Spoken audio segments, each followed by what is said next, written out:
So a couple of weeks ago, I replaced the upper and lower intake gaskets on my Mazda B4000, which is the exact same as a Ford Ranger 4.0 liter. This process is very similar to that of the 3 liter as well. Obviously, it's going to be slightly different for the 4-cylinder engine because it's a different style of engine.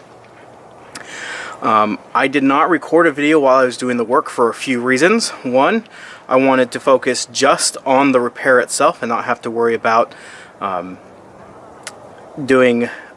with the video, so that made my life a little easier.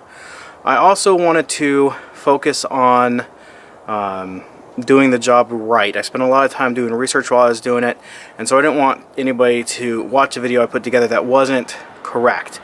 And it's the first time I've done such a big job, especially on my Mazda. It's the only big job I've done on my Mazda, and so I didn't want somebody to watch my video and think that that's the way you did it if I was doing things incorrectly. So now that I'm done, it's been a couple weeks, so I know my repair has worked. I kind of want to go over some of the things that I wish I'd done beforehand, and some of the tools I used, and why I did this repair. So first off, why I did this repair is I had 2 check engine light codes. The first one, let the truck go by. The first one was a P0171. Second one was a P0174. Those are lean codes. One for the bank 1, one is for bank 2. Typically, if you have just one, it could point to a bad O2 sensor or a leaking gasket somewhere, or a vacuum leak. But if you have both, it almost 100% of the time is either the upper or lower intake gaskets that's the problem. So I went ahead and replaced both. I read on the forums that it could be just a loose bolt, which is common, but I figured if I was going to go in and tear everything apart, I was going to go in and replace things. I wasn't just going to go in to tighten a bolt, because that to me is a temporary fix, because if it had been leaking for as long as I think this one's been leaking, it has probably damaged the gasket. So why go through all that work to tighten down a bolt when it's just a little bit more work to go ahead and actually replace the gaskets? So I went ahead, I did the work. It's been a couple weeks. The check engine light has not come back, so to me that means that the repair is successful, which I'm excited for, because that means that the work I did and the time I put in, and it took me a long time, was a successful repair. That being said, some of the things, well, I'll go through everything I did during the repair. In addition to the upper and lower intake gaskets and the fuel rail gaskets and everything, I also replaced the spark plugs and the spark plug wires. You can see the nice shiny blue wires there. I also replaced the thermostat. I replaced the fan belt as well. And so those were things that I did. Now, when I started the work, I also replaced the ignition coil, because you have to take it out. I figure if I'm taking it out, I might as well put a new one in. Same thing with the spark plugs. The old spark plugs weren't necessarily bad. My truck is a 98, but it only has about 84,000 miles on it now. I bought it with 82,000 miles. And so, excuse me, I'm still getting over the terrible cold. Just based off of age and the fact that I was going in and doing so much work anyways, I decided to go ahead and do those repairs, or I shouldn't say repairs, replacements, because I was already there, already had so much of the engine apart, and with that much engine apart, it's fairly easy to replace those items, where without taking the engine apart, it's not. And so for me, it was worth doing at the time, plus those items are fairly inexpensive. I also replaced the thermostat. Excuse me. So, now when I started the repair, I did have the new spark plugs, I did have the new spark plug wires, I did not have a belt, and I did not have the thermostat. I highly recommend having all those items before you start the repair, just so that you have them. You can buy them online. I'll throw some links down to what I purchased in the description below if you're interested at all in knowing what worked for me, and then you can purchase the same. Plus, if you buy those, it does help me with my videos, so I do appreciate that. So, I really only had two big hang-ups, I should say. The first one, and it's going to be here on this other side of the engine, so I'm going to move the camera and zoom in just a little bit. Okay, so on this side of the valve cover, I shouldn't say valve cover, or the intake, there is the EGR valve, and you can kind of see it right there. It's kind of a bigger tube. Are you gonna settle? All right. It's kind of a bigger tube, and it was a pain to get on and off. It's got a big old O-ring in there, and it didn't want to come off and didn't want to get on. It is just pressure fitted, so you don't have to take anything extra apart. I thought I did, so I took a bunch of stuff down below that point apart, thinking that that's what I needed to get it off. That's not the case. You just have to be aggressive, be aggressive to get that apart. But don't be too aggressive, because you will break the plastic. And I'm very lucky that I didn't, because I didn't know what I was doing. So that's hang up number one. Hang up number two is the valve cover on this side. I had to absolutely take the what's it called? Not the generator, the alternator off. On this side. Now, some of the instructions said you have to take the AC condenser or compressor off. I did not. That actually wasn't a necessity for me. It was just the alternator that I needed to remove to do the work. So now I'm going to go ahead and go through some of the tools I used to do the work. So first things first, I've talked about these in other videos, but I used not just one, but multiple magnetic bowls. And you can see it's actually quite dirty. I need to wipe all of them out from the oily bolts I put on there. These are amazing for a couple of reasons. One, you put something in there and it doesn't come out. So you can put a razor blade, you can put a socket, and it's not going anywhere. The other thing you can do is, this is steel. So we put it on there, so it's not moving. So I can put my nuts and bolts in there, and it's not moving. The other thing that happens is, because this is metal, it magnetizes it. So this isn't, I can set my longer tools next to it, and they're not going anywhere either. So it gives me a lot of extra help that I need a table or something for that I don't have to do any kind of work like this. So a magnetic bowl is awesome. I was using 4 of them, and I felt like maybe that was enough. I could have stood to have 1 or 2 more. Alright, so the next thing I used was, this is kind of basics, some long sockets and some short sockets. Some of the bolts you can't get to with a long one, so you have to use a short one to get to them. Some of them are long, so you have to use a long one to get to the bolt.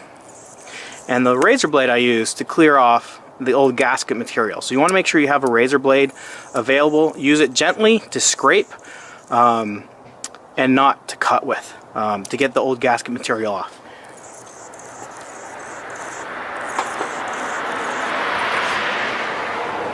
So something I bought a while ago, I've talked about these before as well, are these wobble-headed extensions. The short one actually lives on my wrench now, basically. I almost never take it off unless I absolutely have to. It gives you just enough adjustment of the socket to get at odd angled things, but it gives you a nice firm twist when you're going at it. So you can have something at a slight angle and not feel like you might be stripping the bolt. These are amazing. They're not very expensive, but definitely worth having in your toolbox.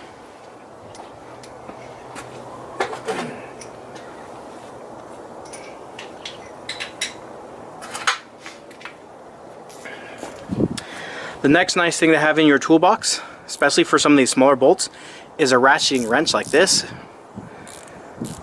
This one, you turn it one way and it's to loosen, this way to tighten, or this way is loosen, this way to tighten. These are really nice. This is not a necessity, this is just a nice to have, but I definitely used, this one is an 8mm, I use this one a lot, especially for like the battery and these little bolts that are on top of the that cover there.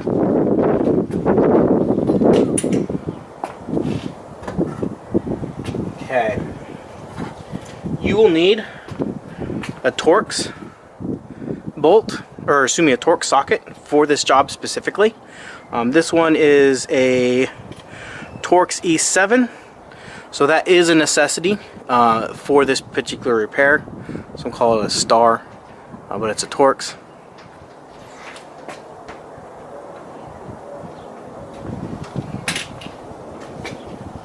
Now another thing that you'll want to have is a hammer. Now you don't just use any hammer for this kind of work. You can use a rubber hammer like this. I personally enjoy my dead blow hammer. It is plastic, but it has some like buckshot in there. You can hear it rattle around a little bit, and that allows you to tap on things like the valve covers to get them to come loose, because they'll be really stuck on there even after you remove all the bolts, without damaging anything, because it allows you to tap it. The plastic and the pellets inside conform to the shape of what you're hitting, and you can just tap it off without any damage. Definitely something should be in your toolbox.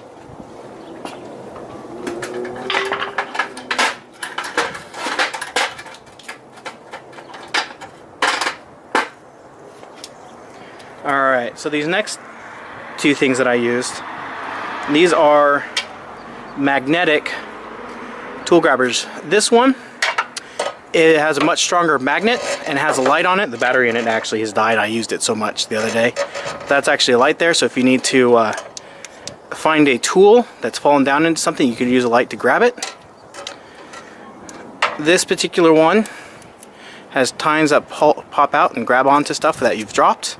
Especially handy if you got something in a tight space that when you try to pull it up with this one, it just falls off, gets knocked off. So you can grab onto it, grabs onto it pretty tight. These are just toolbox staples that you should have, definitely, that I used. Because I'm clumsy and I drop stuff. I use this one for this, I forget what this is called, this flex extension. For specifically the front spark plug on this side, I could not get anything else in there to loosen or tighten that spark plug. So I had to use this from my toolbox.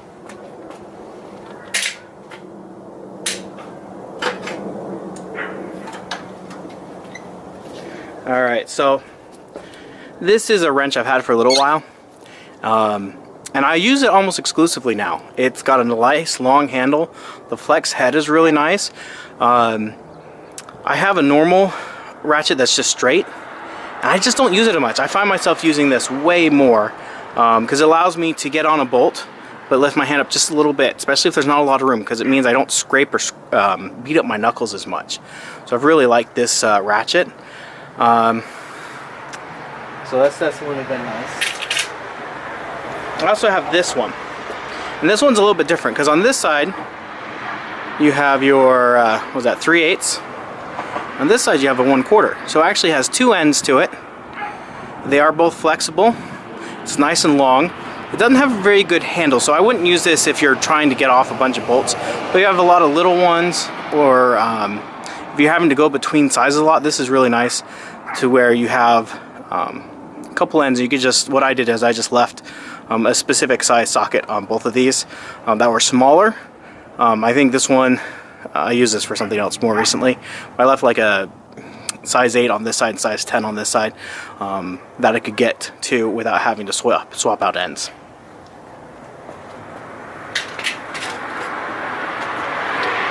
Again, here's another just staple. It's just an extension.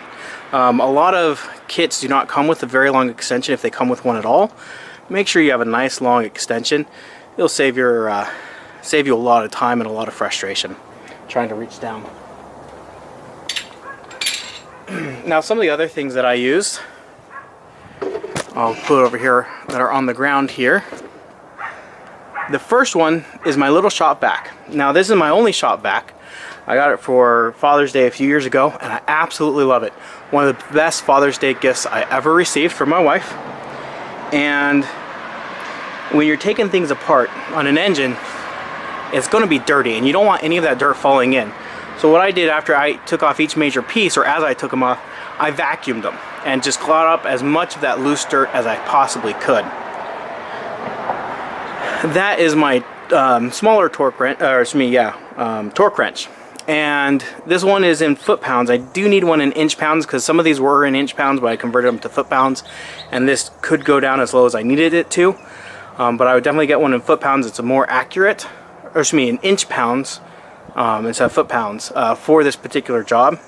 That's one of the things I wish I did have that I didn't.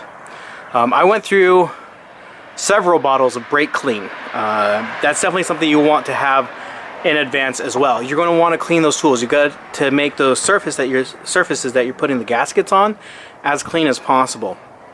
And brake clean is great for that. It cleans off the grease, it cleans off the gunk, the dirt, everything. It stinks and it'll make your skin smell bad anywhere it touches, or your clothes smell bad. But you definitely want a few bottles of that if you're tackling this job. And the last thing I used was this stool. Having a stool made this job so much easier. It gave me a place to stand on so I could reach down into the engine. It gave me a place to sit as I was cleaning off the gaskets. It gave me a place to set stuff on as I was cleaning them, so that with the brake clean, so it wouldn't get on me, or I could keep stuff up off the ground. So having a metal stool is amazing. You definitely want something like that. So those are just some of the tools that I used. Kind of went over the process of taking it apart. Basically on that, you just take it apart. Keep things organized. I use my magnetic bowls. Some people use pieces of cardboard, things like that. The magnetic bowls is what works for me. If you have any questions about this repair, definitely comment down below. I'll do my best to answer it. I appreciate your time. Have a great day.